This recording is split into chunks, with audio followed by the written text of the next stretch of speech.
আজকে আমাদের এতগুলো মডেলকে একসাথে ব্রাইট সাজিয়ে ফটোশুট করালো।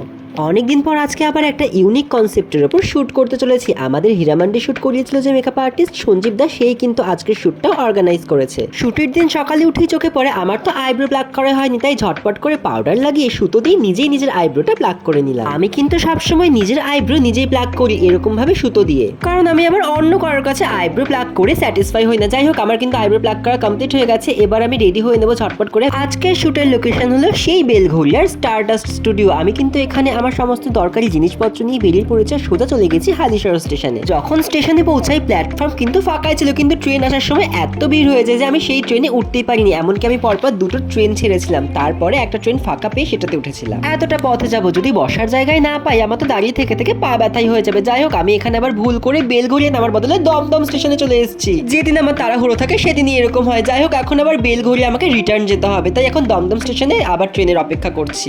ওফ, আমার আর ভালো লাগে না। এমনি আজকে আমাদের স্টুডিওতে কল টাইম ছিল 11টা, অলরেডি 12টা বেজে গেছে। আর ওদিক থেকে সঞ্জীব দা কিন্তু আমাকে কল করেই যাচ্ছে যে তুই এখন কোথায় আছিস। ফাইনালি নেক্সট ট্রেন ধরে আমি কিন্তু বেলঘরিয়া স্টেশনে চলে এসেছি, আর সেখান থেকে অটো ধরে সোজা চলে যাবো স্টারডাস্ট স্টুডিও। আজ থেকে প্রায় 2 বছর আগেও কিন্তু আমি এই স্টুডিওতে শুট করে গেছি, বাট আমার মনে ছিল না। যখন আমি স্টুডিওর রাস্তাটা দেখি তখনই আমার হট করে মনে পড়ে যে এই স্টুডিওতে তো আমি আগেও শুট করে গেছিলাম। দেখেছো গাইজ, আমি ভয়ে ভয়ে ঢুকছি যে সঞ্জীব দা আমাকে দেখে বকা না দেয়। যাই হোক, যাওয়ার সাথে সাথে কিন্তু আমি শাড়ি আর জুয়েলারিগুলো পরে নিলাম। এরপর মেকআপে বসবো। ততক্ষণ কিন্তু বাকি মডেলদের মেকআপ করা ছিল সঞ্জীব দা। ও হ্যাঁ, আজকে কিন্তু আমরা টোটাল 6টা মডেল আছি, আর 6জন মডেলে কিন্তু একসাথে শুট হবে। আর এমনকি প্রত্যেককেই বেঙ্গলি ব্রাইড সাজানো হবে। ভাবতে পারছো কিন্তু কনসেপ্টটা কি, সেটা কিন্তু তোমরা শুটের ফটোজ আর ভিডিওস রিলিজ করলেই জানতে পারবে। এদিকে আমি বসে পড়েছি মেকআপে। আর দেখেছো, বিজন, ইরা আর রাহির কিন্তু অলরেডি মেকআপ কমপ্লিট হয়ে গেছে। সিরিয়াসলি বলছি গাইস, এতগুলো মডেলকে সাজানো কিন্তু একটা মানুষের পক্ষে একদমই সম্ভব না। তার মধ্যে আমরা সবাই প্রায় 3 ঘন্টা লেট করে স্টুডিওতে এসেছিলাম। তবুও সঞ্জীব দা কিন্তু প্রত্যেকটা মডেলকে, মানে 6জন মডেলকেই 2 ঘন্টার মধ্যে পুরো অল ওভার রেডি করে দিয়েছিল। এমনকি সেদিন সঞ্জীবদার কোনো অ্যাসিস্ট্যান্টও ছিল না। যাই হোক, এখন আমার বেস মেকআপ হচ্ছে। সত্যি বলছি, যখন এরকম টাইপের কোনো কনসেপচুয়াল শুট হয় তখন কিন্তু আমি কত আমাকে পে করছে বা লোকেশন কত দূর সেসব আমি কিচ্ছুই দেখি না। শুটে যদি কনসেপ্ট ভালো হয়, শুট করতে এমনি ইচ্ছা করে। আর আমরা এরকম সবাই একসাথে শুট করছিলাম আর এত হুই হুল্লোড় করছিলাম, মনেই হচ্ছিল না যে আমরা কোনো কাজ করতে এসেছি। আর এমনি তো সঞ্জীব দা শুটে গেলে এমনিও কোনো স্ট্রেস ফিল হয় না, কারণ সঞ্জীব দা এত পোলাইট বিহেভিয়ার করে আর আমাদের সাথে এত ফ্র্যাঙ্কলি মেশেছে, কি বলবো। যাই হোক, এদিকে কিন্তু আমার মেকআপ অলমোস্ট ডান। এখন আই মেকআপটা হচ্ছে, এরপরে হেয়ার স্টাইল হলেই কিন্তু শেষ হয়ে যাবে। আইলাইনারটা দেখেছো কি সুন্দর টানা টানা পরিয়েছে। আমি তো সঞ্জীব দাকে বলছিলাম যে তুমি আজকে লাইনারটা কিন্তু খুবই সুন্দর পরিয়েছো, আমার ভীষণ পছন্দ হয়েছে। যেহেতু আজকে আমরা সবাই বেঙ্গলি ব্রাইড সাজছি, আর বেঙ্গলি ব্রাইড কিন্তু কলকা ছাড়া একদমই ইনকাম। বাট নর্মালি যদি ডিজাইন করে কলকা আঁকতে যেত সেটা অনেক সময় লাগে, বাট এই ডট কলকাগুলো কিন্তু দেখতে খুবই ইউনিক আর অথেন্টিক লাগে। চলো গাইস, ফেসের মেকআপ তো আমার একদম কমপ্লিট। এবার হেয়ার স্টাইল করতে হবে। আজকে প্রত্যেকের হেয়ার স্টাইল আর মেকআপ কিন্তু সেম ছিল। একটা স্লিক বান হয়েছিল আর সেখানে কিন্তু এই গজরাগুলো লাগিয়ে দিয়েছিল। দেখো, আমি ব্যাংকস কেটেছিলাম বলে সামনের চুলগুলো সেট করতে খুবই অসুবিধা হচ্ছিল। ছোট চুলগুলো বারবার বেরিয়ে যাচ্ছিল। আমি তখন ভাবছিলাম যে আমি কেন ব্যাংকস গুলো কাটতে গেছিলাম। এক্সপেরিমেন্ট করার চক্করে আবার চুল বাদ দিয়ে হেয়ার স্টাইলটাই খারাপ হয়ে যাচ্ছে। কোনো মতে হেয়ার স্প্রে দিয়ে চুলগুলো ম্যানেজ করছিলাম, তবুও বারবার বেরিয়ে আসছিল। এমনকি হেয়ার স্প্রে দিতে দিতে চুলগুলো পুরো শক্ত হয়ে গেছিল। ফাইনাল লুকটা কিন্তু বেশ ভালোই লাগছে। এখন শুধু জুয়েলারি গুলো পরা বাকি আছে, আর মুকুট পরলেই কিন্তু আমি একদম কমপ্লিট রেডি হয়ে যাব।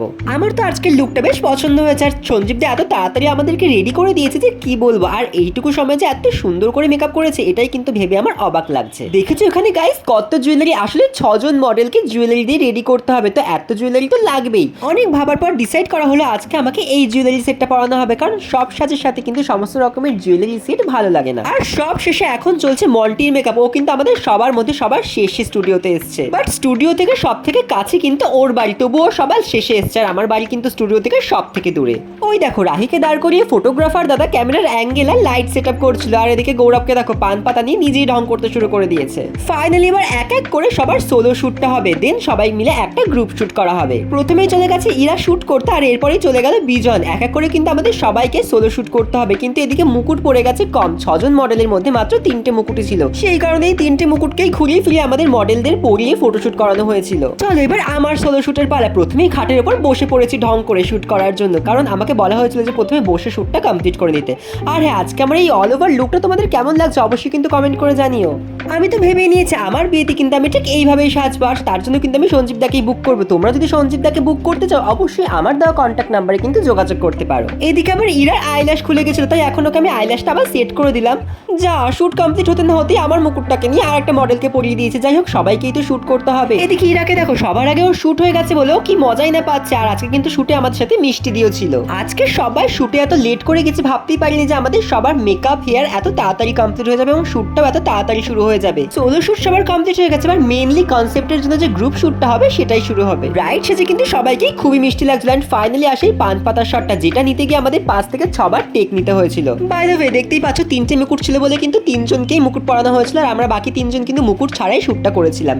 আর এই পান পাতা ফেলার সিনটা এত হাসি পেয়েছিল এই সময়, কি বলবো, সবাই পান পাতা ফেলে দিচ্ছে কিন্তু টেক কিছুতেই ঠিকঠাক আসছে না। আর ছুঁড়ে ফেলার সময় পান পাতাগুলো যে কোথায় কোথায় গিয়ে পড়েছিল, আমাদের সেগুলো আবার খুঁজে খুঁজে নিয়ে আসতে হচ্ছিল। চল এবার চেঞ্জ করে বাড়িতে যাওয়া যাক। যদিও বা আজকে শুটটা বেশ তাড়াতাড়ি কমপ্লিট হয়ে গেছিল, একদমই ভাবতে পারিনি যে আজকে আমাদের এত তাড়াতাড়ি প্যাক আপ হয়ে যাবে।